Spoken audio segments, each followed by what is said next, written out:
दोस्तों, मेरे चैनल को जरूर सब्सक्राइब करें। आपका बहुत बहुत धन्यवाद।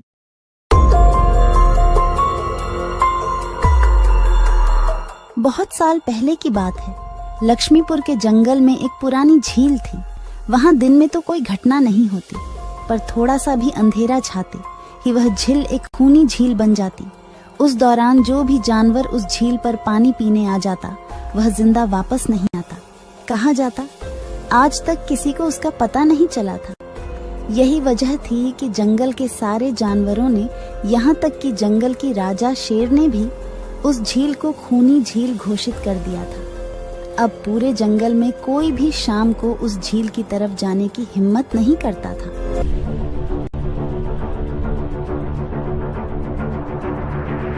एक दिन उस जंगल में एक बंदर आ जाता है। उसकी और खरगोश की मुलाकात होती है। अरे बंदर भाई, कौन हो तुम? पहले तो तुम्हें इस जंगल में कभी नहीं देखा। खरगोश भाई, आज तक मैं शहर में इंसानों के बीच चिड़ियाघर में था। किसी तरह आजाद होकर आया हूँ। क्या इस जंगल में मेरे रहने के लिए कोई जगह है? हाँ बंदर भाई, ये हम जैसे जानवरों का घर है, इंसानों का चिड़ियाघर नहीं। आओ, मैं तुम्हें पूरी जंगल की सैर करवाता हूँ, सारी जगह के बारे में बताता हूँ। जो जगह पसंद आए वहीं टिक जाना।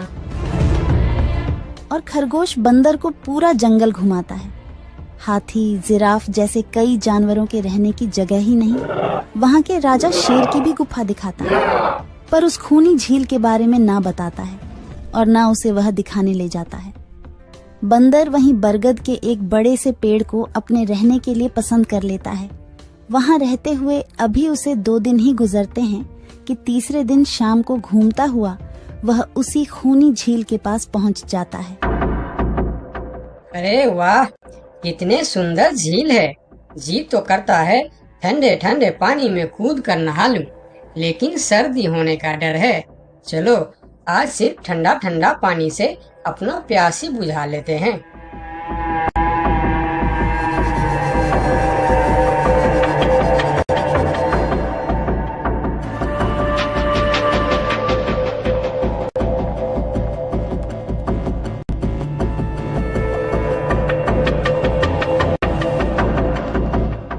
अरे बंदर भाई, तुम इतने डरे हुए क्यों हो? कहाँ से आ रहे हो? झील में पानी पीने गया था और जिंदा वापस आ गए। क्या मतलब? तुम्हें पता नहीं? वह इस जंगल की खूनी झील है। शाम होने पर कोई भी वहाँ जाता है तो जिंदा वापस नहीं आता। उसकी लाश का भी पता नहीं चलता कि वह कहाँ गायब हो जाती है। इसीलिए शाम होते ही कोई भी उस खूनी झील की तरफ नहीं जाता। ये हमारे राजा का आदेश भी है। कमाल है, मुझे तो पता ही नहीं। कैसे पता नहीं? तुम्हें वह खरगोश भाई ने बताया नहीं? लो, खरगोश भाई भी आ गया। अरे खरगोश भाई, आपकी वजह से आज बंदर भाई की जान जाते जाते बची। मेरी वजह से? हाँ, तुमने बंदर भाई को पूरा जंगल घुमाया, हर जगह के बारे में बताया। इस खूनी झील के बारे में क्यों नहीं बताया? भूल गया भाई, मैंने तो सोचा ये तो पेड़ पर रहते हैं, इन्हें झील से क्या काम। अभी अभी इन्हें खूनी झील की खूनी ने पकड़ने की कोशिश की, ये तो बाल बाल बच गए, वरना खूनी झील की खूनी, क्या तुमने उसे देखा? क्यों, क्या तुम लोगों ने आज तक नहीं देखा?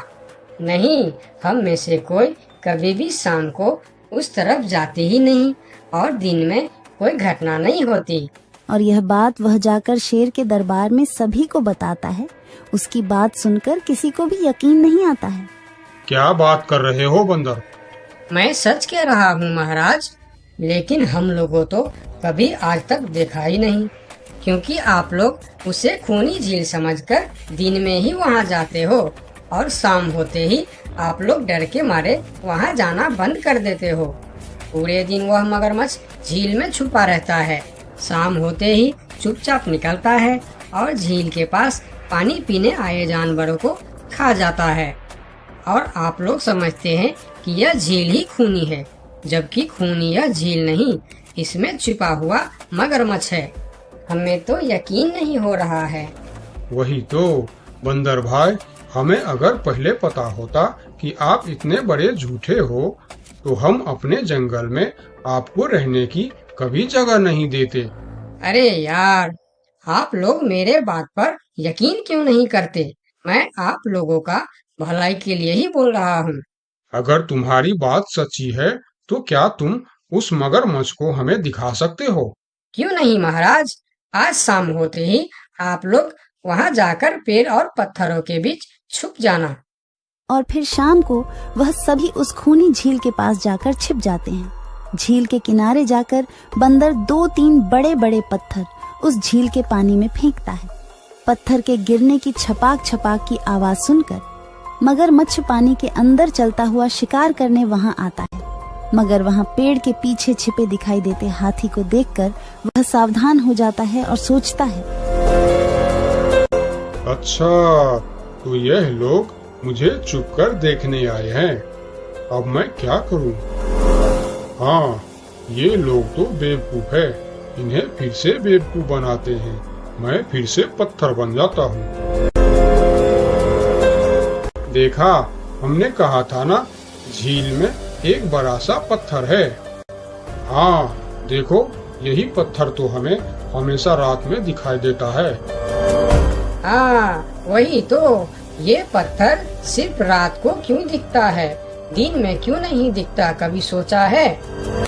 हाँ, रात को चंद्रमा की वजह से पानी में ज्वार आता है तो वह पत्थर ऊपर हो जाता है। दिन में ज्वार नहीं आता तो पत्थर पानी में डूबा रहता है। उनकी बेवकूफी भरी बातें सुनकर बंदर परेशान हो जाता है। अरे यार, तुम लोग भी ना समझते ही नहीं। ठीक है, चलो एक काम करते हैं। तुम लोगों को लगता है ना कि वह बड़ा पत्थर, कि वह बड़ा ही मजबूत पत्थर है। अगर यह खुद ही बता दे कि यह एक मजबूत पत्थर है तो मैं भी मान जाऊंगा और अभी गुलाटी मारते हुए झील में छलांग लगा दूंगा और तैरता हुआ इस तरफ से उस तरफ चला जाऊंगा। यह सुनकर मगरमच्छ के मुंह में पानी आ जाता है। लगता है आज बंदर का नरम नरम मांस खाने का मौका मिलेगा। वैसे भी ये सारे जानवर बेवकूफ है। आज तक मुझे पत्थर ही समझते आए हैं।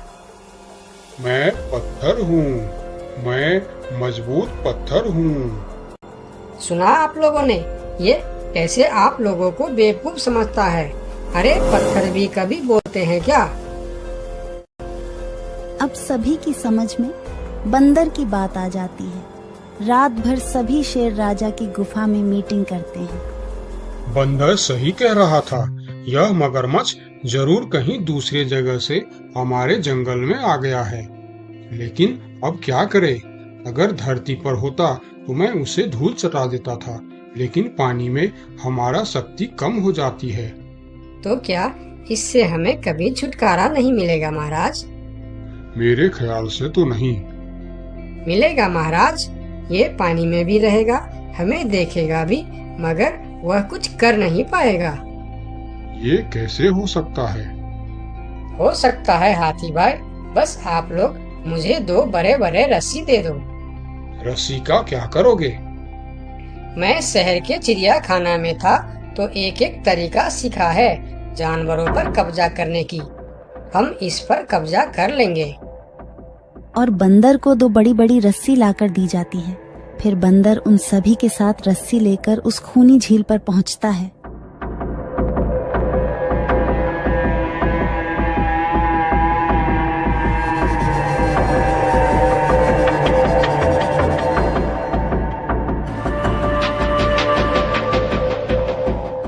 कल तक तो यह बंदर मुझे देखकर भागता था और आज पानी पीने आया है।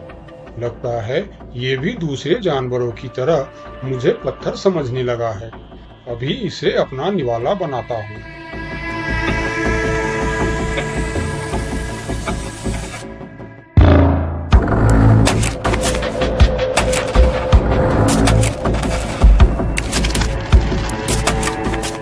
अरे, ये तो भाग भी नहीं पा रहा है। अब यह जितना ज्यादा फरफराएगा उतना यह फंदा कसता जाएगा और चुपचाप रहेगा तो फंदा ढीला रहेगा। जैसे यह फिर हिलेगा फिर फंदा कसता जाएगा। अब ना यह इससे छूट सकता है और ना पानी में जा सकता है। अरे वाह, फिर तो यह हमारा कुछ भी नहीं बिगाड़ सकता।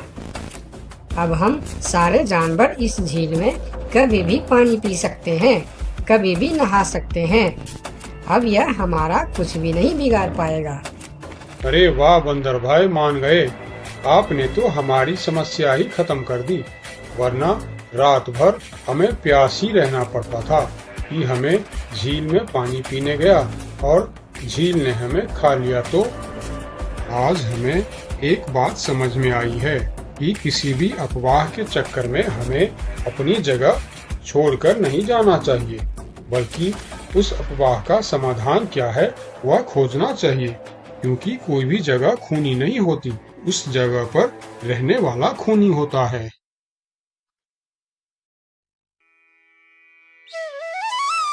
बहुत साल पहले की बात है। लक्ष्मी नगर में एक बहुत बड़ा जंगल हुआ करता था। उस जंगल में शेर खान नाम का एक शेर रहता था। वह जंगल का राजा था। उसके शासनकाल में जंगल के सभी जानवर सुखी और शांति से रहते थे। यदि जंगल में कोई भी जानवर गलत काम करता तो शेर खान उसे दंड देते थे। वह कमजोर जानवरों की रक्षा भी करते थे। एक दिन शेर खान अपने गुफा के सामने बैठे थे। तभी उसका दोस्त भालू उसके पास आया। फिर दोनों दोस्त मिलकर जंगल और जंगल के जानवरों के बारे में आलोचना करने लगे। मैं इस जंगल का सबसे शक्तिशाली जानवर हूँ। मेरे सामने जंगल का कोई भी जानवर टिक नहीं सकता। क्या कहते हो भालू भाई? ये तो तुमने बिल्कुल ठीक कहा, लेकिन हाथी के सामने तुम बिल्कुल चूहे जैसे दिखते हो। क्या ठीक कहा ना मैंने शेर खान? भालू की बात सुनकर शेर खान बहुत क्रोधित हो गए। भालू, तुम्हारी हिम्मत कैसे हुई मेरे बारे में इस तरह की बातें करने की? तुम्हें पता है तुम किसके सामने बात कर रहे हो? मैं इस जंगल का राजा हूँ। तुम मेरे दोस्त हो, इसीलिए तुम्हारे साथ मैं थोड़ा मजाक कर रहा था। तुम मेरे बात का बुरा मत मानना शेर खान। शेर खान नहीं, महाराज कहो महाराज।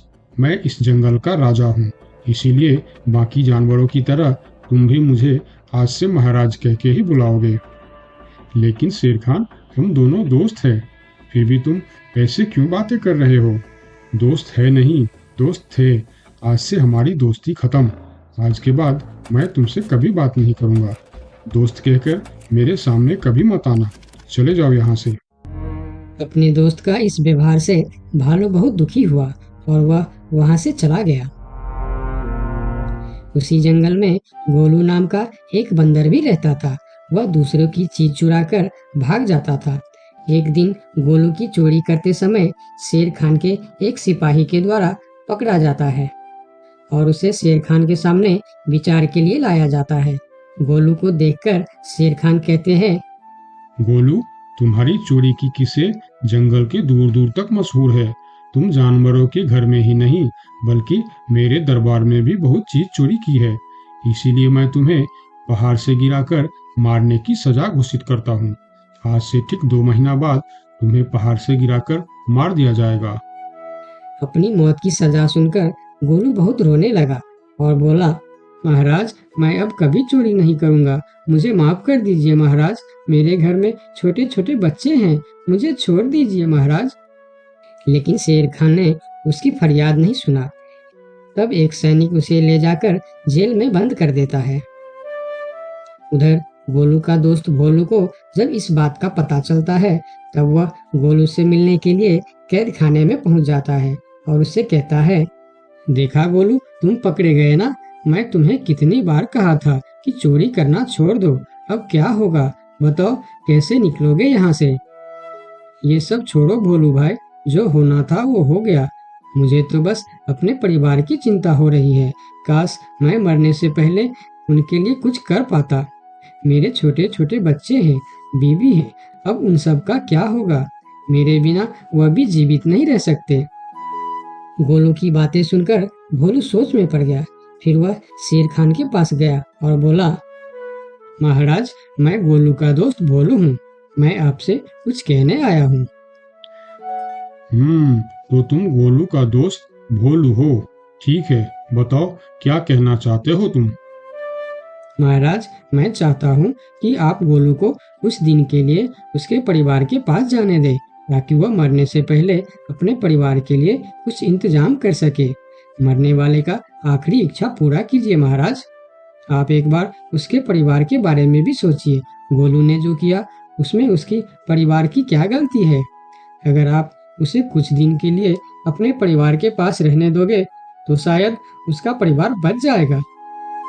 मैं इस बारे में तुम्हारी कोई मदद नहीं कर सकता। अगर अपने परिवार से मिलने के बहाने गोलू भाग गया तो मैं किसको सजा दूंगा? शेर खान की बात सुनकर भोलू थोड़ा सोच में पड़ गया। फिर बोला, तो ठीक है महाराज, आप गोलू को छोड़ दीजिए। जब तक गोलू वापस नहीं आ जाता मैं उसकी जगह कैद खाने में रहूंगा। और अगर वह कभी वापस नहीं आया तो क्या तुम उसके हिस्से की मौत की सजा भी लोगे? थोड़ा सोचकर बताओ। हाँ महाराज, मैं इसके लिए भी तैयार हूँ।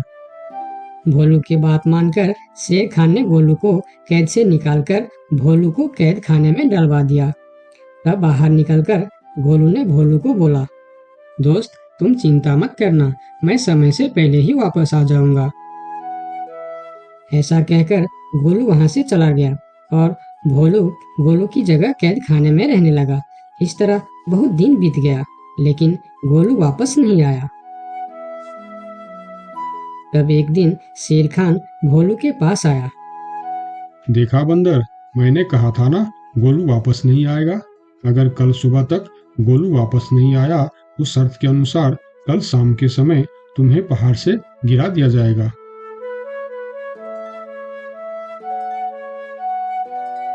अगले दिन भी जब गोलू वापस नहीं आया तब शेर खान और उनके सैनिक भोलू को लेकर पहाड़ के किनारे पर गए।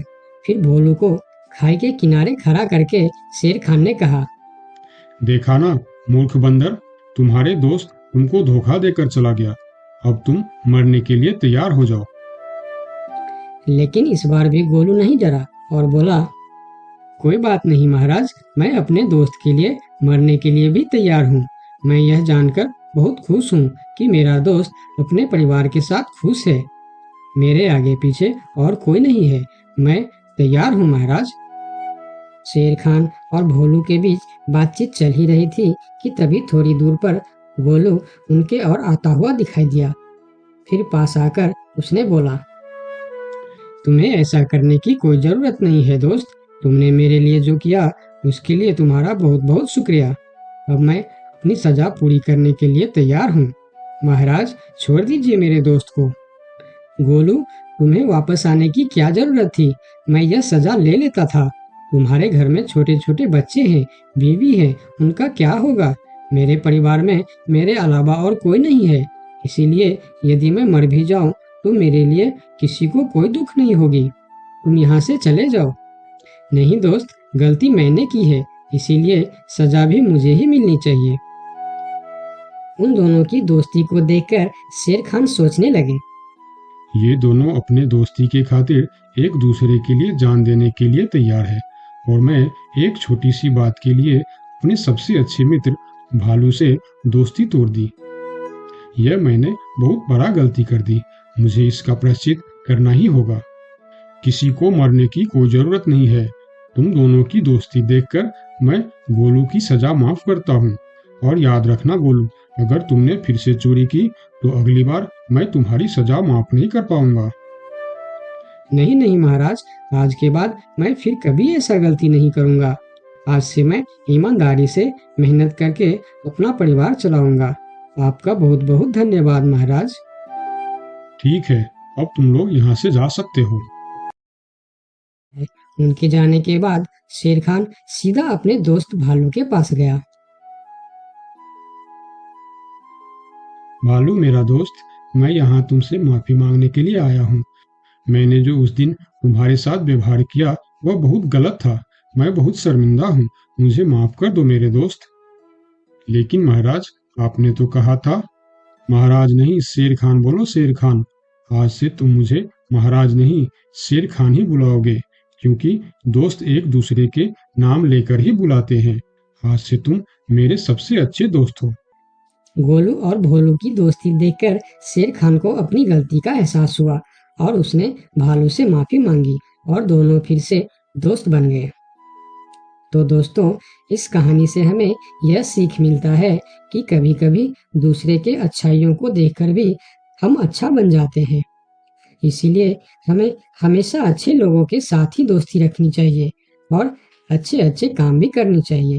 आपका बहुत-बहुत धन्यवाद।